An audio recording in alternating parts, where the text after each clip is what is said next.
පිලිපීනට ඉමේල්ඩ Marcos වගේ අපිට ඉන්නවා සිරිලියා අම්මන්ඩි. මේ දෙන්නගේ පෙනුමෙත් පොඩි සමානකමක් තිබෙනවනේ. හොරකම වගේම තමයි පෙනුමත් ටිකක් එක වගේ. මේ ඉමේල්ඩ කියන්නේ පිලිපීනේ හිටපු රූප රාජිනියක්. සිරිලියාගේ කතාව වගේම තමයි හැබැයි පොඩි වෙනසක් තියෙනවා. ඒ තමයි ඉමේල්ඩ අධිකරණ ඉදිරියේ වරදකාරියක් වුණාට කවදාවත් සිරගත වුණේ නැහැ. මොකද ලංකාවේ වගේ පිලිපීනේ කිසිම දවසක ජනතාවාදී ආණ්ඩුවක් පිහිටුවා ගන්න තරම් ජනතාවගේ අරගලයක් ජයග්‍රහණය කරා ගියේ නැහැ. ඉතින් ඒකාන්තයෙන්ම ළඟදීම සිරගත වෙන්නට නියමිතව ලංකාවේ හෙරලියට අපි දීර්ඝ පතාගෙනම වීඩියෝ එකට යන්න.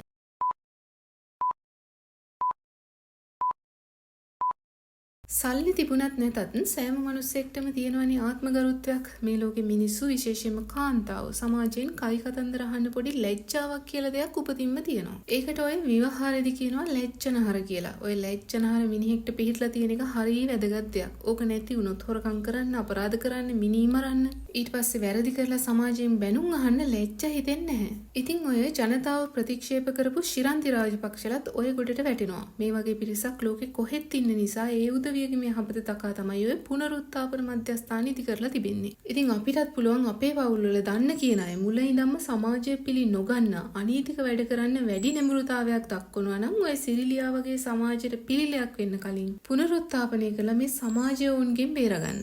අපි ඔය කලින් වීඩියෝ එකක් කළා රට ගිලපු තඩි ගැහණු කියලා. ඒකෙදි ගොඩ දෙනෙක් අහලා තිබුණා කෝ ශිරන්ති කියලා. ශිරන්ති ගැන කියන්නේ මේ වීඩියෝ එකේ ඉඩමදි. මේ තඩිම තඩි හෙර ගැන ඉදිරියේදී ලෝව පුරා ෆිල්ම්ස් පවා බිහිවෙවි. පොත් පවා ලියවෙවි. ඔය දැනට හොරකම් කරලා ජිනස් වාර්තාපත්‍ර ගිහින් තියෙන්නේ පිලිපීන් වල හිටපු ජනාධිපති මාකෝස්ගේ අනියම් බිරිඳ ඉමේල්ඩ මාකෝස්. ලංකාව ඔය අවමානින් බේරුනේ හොඳ වෙලාවට මේ පුංචි රටේ පිලිපීනේ තිබුණු තරම් ධනස්කන්ධයක් සිරිලියාට හොයාගන්න බැරි වුණු නිසා. හැබැයි අපි කවුරුත් තවම දන්නේ නැහැ මේ උදවිය කොච්චරක් ගිල්ලද කියලා. ඒව ගණනය කරගන්න නම් තව වසර ගණනාවක් ගත වෙයි. ඉතින් ඔය ශිරන්ති අවුරුදු 50ක් විතර වෙනකම් ඉතා සාමාන්‍ය ජීවිතයක් ගත කරපු කාන්තාවක්නේ. වයසට ගිහින් තමයි ඒ කියන්නේ මහින්ද රාජපක්ෂ ජනාධිපති වුණාට පස්සේ තමයි ඔය කලා කියන මිනි මැරුම් හොරකම් සියල්ල කරන්න පටන් ගන්නෙ. ඔබට මතකයි ඔය චෝදනා එල්ල වෙන රගර් ක්‍රීඩක තාජුදීන්ගේ මරණය. ඔය පරීක්ෂණවලදී හෙළිදරව් වුණා ඔය මිනි මැරුම් කරන්න සිරිලියා සංවිධානයට අයත් ඩිෆෙන්ඩර් රථයක් යොදාගත්තා කියලා. ඒ වගේ මේක ලියාපදිංචි කරලා තිබෙන්නේ ශිරන්ති රාජපක්ෂගේ නමට කියලා. මේ ඩිෆෙන්ඩ් එක භාවිතා කරලා තමයි ඔය ශිරන්ති තාජුදීන්ව පැහැරගත්තේ කියලා ඒවකට අපරාධ පරීක්ෂණ දෙපාර්තමේන්තුව අධිකරණයට කරුණු ඉදිරිපත් කළා. පස්සේ ඉතින් සුපුරුදු පරිදි ඔය වාර්තා අතුරුදන් වෙලා සාක්ෂි යටපත් වෙලා ඔය පරීක්ෂණ ආරම්භ කරපු යහපාලන ආණ්ඩුවේම මහින්ද රාජපක්ෂ අගමැති වෙලා. ඊට පස්සේ ඔය නන්දසේන ජනාධිපති වෙලා ඉතුරු ටිකත් යට ගහගත්තා. නන්දසේනගේ කොට කෑල්ල අදින්න ආපු 8 වෙනි ජනාධිපති රනිල් වික්‍රමසිංහ ශිරන්තිගේ CID යාම වළක්වලා CID එක ශිරන්තිගේ තෙපතුල් ළඟට ගෙනල්ලා දීලා අපරාධ වහගත්තා. ශ්‍රී ලංකාවේ දණ්ඩ නීති සංග්‍රහයේ 296 වගන්ති ප්‍රකාරව මිනි මැරුම සිදු කරන තැනැත්තෙකුට මරණීය දඬුවමින් දඬුවම් කළ යුතුයි කියලා සඳහන් වෙනවා. කාලාවරෝධයට මිනි මැරුම් යටත් නොවන නිසා කුපමණ කල් ගියත් නැවත ඔය නඩුව අහන්න පුළුවන්. කවදාවත් කවුරුත්ම හිතුවේ නෑනේ ඔය සිරිලියා අම්මන්ඩිට 70 පැනලා ටිකට් එක ඇදෙයි කියලා. දැන් ඔය ශිරන්තිට කලින් එයාගේ සහෝදරයා, ඒ කියන්නේ නිශාන්ත වික්‍රමසිංහ අත්අඩංගුවට ගත්තම රාජපක්ෂ හොරන නඩේට දැනෙන්න පටන් ගන්න තියෙනවා. මොකද එයාලා හිතුවේ නෑ ඔය පෞල් ගසේ මුදුන් මුලට අත තියන තරම් జగතෙක් මේ සම්මජ්ජාතියට පහළ වෙයි කියලා. ඉතින් ඔය 8 විතරක් පාස් O level අසමත් අමුගවයෙක් ලෙස සැලකෙන ශිරන්තිගේ සහෝදරයා නිශාන්ත ශ්‍රී ලංකන් එයාලයින් එකට සිදු කරපු පාඩුව බිලියන් ගණනක් කියලා පරීක්ෂණවලදී හෙළිදරව් වෙලා තිබෙනවා. ඔය මෝඩ පවුලේ කොහොමත් හරියට ඉගෙන ගත්ත කෙනෙක් නැහැ. රටේ මුදල් හොරකම් කරලා පොහොසත් වුණා වගේම හොර අධ්‍යාපනික සහතික හොරට විභාග ලිවීම හොර හැඳුනුම්පත් හැමදේම හොරට කරපු හොර නඩයක්. ඔය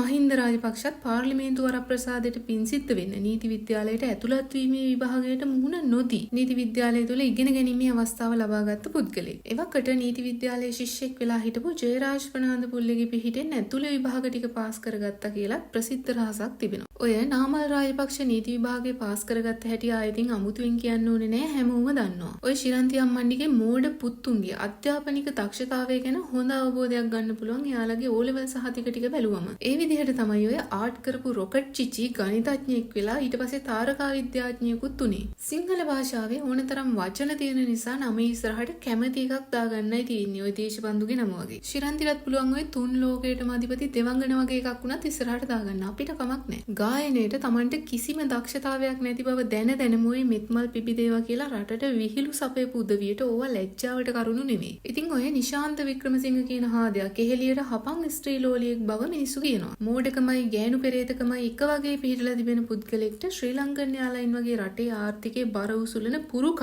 බාර දීමට තරම් ඔය මහරජා බුද්ධිමතෙක් බව අපිට පැහැදිලි. ඔය රටේ ජනාධිපති මහින්ද වුණාට රට පාලනය කරේ ශිරන්ති. මහින්ද හිරේ ගියත් ශිරන්ති හිරේ යන්න විදිහක් නැහැ කියලා වුන් විශ්වාස කරලා තිබෙනවා. ඒකනේ ඔය හැමෝටම එකකට එකක් නොදෙවෙනි නඩු තියෙද්දි මුළු පවුලම 17 වඳින්නේ අපිව නම් ගත්තත් කමක් නැහැ ශිරන්තිව නම් ගන්න එපා කියලා. රටේ ජනතාව විදිහට අපි එක දැනගත් එකත් හොඳයි. මොකද දැන් අපිට මහින්දට නාමල්ට කලින් හිරේ යනවා දකින්න ඕනේ ඔය ශිරන්තිව තමයි. ඒ කාලේ නිවන් සුව පැතුවට සොරි. ඔයාලට දීර්ඝායුෂම ලැබෙන්න ඕනේ ඔය නඩු අහලා දඬුවම් විඳින කල්. ඔය ශ්‍රී ලංකන් එයාලයින් එක විතරක් නෙවෙයි ඔය පුද්ගලයෝ රටට බරක් කළේ. ඔය හිල්ටන් එකේ වැඩ කරපු කෙනෙක්ගෙන් ඇහුවොත් කියයි නිශාන්තලා නාමල්ලා හිල්ටන් එක Tamanගේ පෞද්ගලික බූදලයක් කියලා හිතාගෙන එයාලටම කියලා වෙනම තට්ටු වෙන් කරගෙන මහජන මුදල් අවභාවිතා කරපු හැටි. අර හරිම විකාර රූපී පෞල් ජීවිතයක් ගත කරන ගායිකාවගෙන් ඇහුවත් කියයි. මොකද ඔය කපුටු ජොනි රාජපක්ෂලාට අමතරව හිල්ටන් එක පුද්ගලික දේපලක් වගේ පරිහරණය කරපු බවට සහ ඔය ගායිකාව ඇතුළු තවත් කාන්තාවන් දෙතුන් දෙනෙක්ට අවභාවිතා කරන්න අවසර දීලා තිබුණු බවට ඔය සේවකයෝ කියනවා. ඒවා තවම ඔප්පු කරපු කාරණා නෙවෙයි තොරතුරු පමණයි. කලාකරුවෝ වෙනයි හොරු වෙනයි අපි ඔවුන් තුල තිබෙන කලාව අගය කරන ගමන් ඔය හැංගි හුරා කරපු වැරදි සහ රටට බරක් වුණ හැටි විවේචනය කරනවා. ඔය රාජ්‍ය දේපල රාජ්‍ය මුදල් අවභාවිතා කිරීම පිළිබඳ නීතිය ගැන කතා කරනකොට බාර සිද්ධාන්තය ගැන කතා කරන්න වෙනවා. අපේ රටේ බිහි වුණු කීර්තිමත් විනිසුරුවරයෙක් වන සී.ජී. වීරමන්ත්‍රී විනිසුරුතුමා අන්තර්ජාතික යුක්ති අධිකරණයේ විභාග වුණු එක්තරා නඩු තීරණයකදී මේ බාර සිද්ධාන්තය බාරයක් කියන්නේ මොකක්ද කියන එක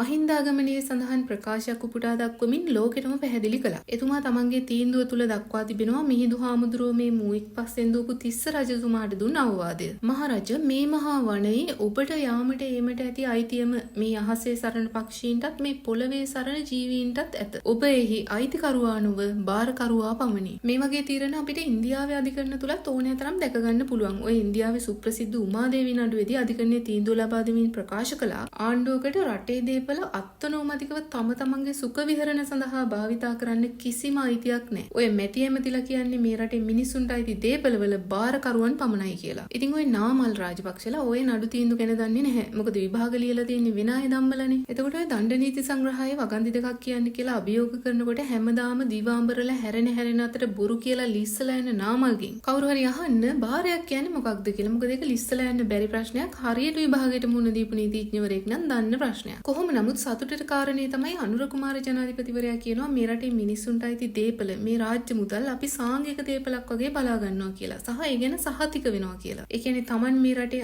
අයිතිකරු නෙවෙයි බාරකරු පමණයි කියලා එතුමා දන්න බව අපිට ප්‍රකාශ කළා. සහ අපි ඒ ගැන විශ්වාස කරනවා. දැන් මේවා කියද්දී ආණ්ඩු විරෝධීන් අපිට කුණු හරපෙන් බනින්න එපා. නිකන් කාලේ නාස්ති කරගන්න එපා. අපි ඒ වගේ කමෙන්ට්ස් ඩිලීට් කරනවා. සහ ඒගොල්ලන්ට යෝජනා කරනවා ගිහින් පුනරුත්ථාපනය වෙන්න කියලා. ඔය බුලංකුලම පොස්පේඩ් නිදියත් ඇමරිකාවේ මැක්මිරන් සමාගමට දීපු අවස්ථාවේදී ආණ්ඩුවට එරෙහිව අධිකරණයේ තීන්දුව ලබා දුන්නා. ඉතින් මේ රටේ අධිකරණ පද්ධතිය ඔය කොතරම් විවේචන වලට ලක් වුණත් රටේ දේපල ආරක්ෂා කරගන්න මේ හොරුන්ගෙන් බේරගන්න ඓතිහාසික තීන්දුව ඕන තරම් ලබා දීලා තිබෙනවා. ඉතින් ඔය මෝඩ පුතුන්ගේ කෙරුවාව සහෝදරයන්ගේ කෙරුවාව ASCII ඔය ශිරන්ති අම්මන්ඩි තමයි හොඳටම කරලා තියෙන්නේ. ඔය සිරිලිය ගිණුමට අදාළ මැන්ඩේට් පත්‍රයක් දැන් අතුරුදහන් වෙලාලුනේ. ඕවා වාෂ්ප කරන්න උදව් කරපු ඔය බැංකුවල සෙට් එකක් දැන් ඕවට උත්තර දෙන්න සහ කල්දේරම් බතේ රස බලන්න බලාගෙන ඉන්න. ඊට පස්සේ ඔය ගිණුමට දීලා තියෙන ව්‍යාජ හැඳුනුම්පත 2 කියලා දෙකේම ඉලක්කම් 9ක් තියෙන හැඳුනුම්පත. ඔය සිරිලිය ගිණුමට මහ ජනතාව රවටලා ලබාගත්ත මුදල් කෝටි ගණනක් එකතු කරගෙන ඒවට වෙච්ච දෙයක් නැති වෙලා තියෙනවා. ඒ කියන්නේ මුදල් අවභාවිතා කරලා තිබෙනවා. ඔය ශාස්ත්‍රකාරයෙක් කිව්වද දන්නේ 2 තමයි මැඩම් වාසනාවන්තම ඉලක්කම. ඒ නිසා දෙකේ මේවා විතරක් දාගෙන හැඳුනුම්පතක් හදාගන්න කියලා. දැන් ඔය හිටපු මැති ඇමතිලා සෙට් එක පවුල් පිටින් උදේ දවල් රාත්‍රී නොබලා දේවාලවල යාතිකා කරනවා කියලා පසුගිය දිනවල නිවුස් එකක් ගියා ඔබ දකින්න ඇති. ඉතින් මොන සැනසීමක්ද ඔය අවුරුදු 10ක් 15ක් තිස්සේ හොරකම් කරලා ඊටු ටික බන්ධනාගාරවල ගත කරන්න වෙනවනම්. හීනෙන්වත් හිතුවනම් ජීවිතයේ අවසාන කාලය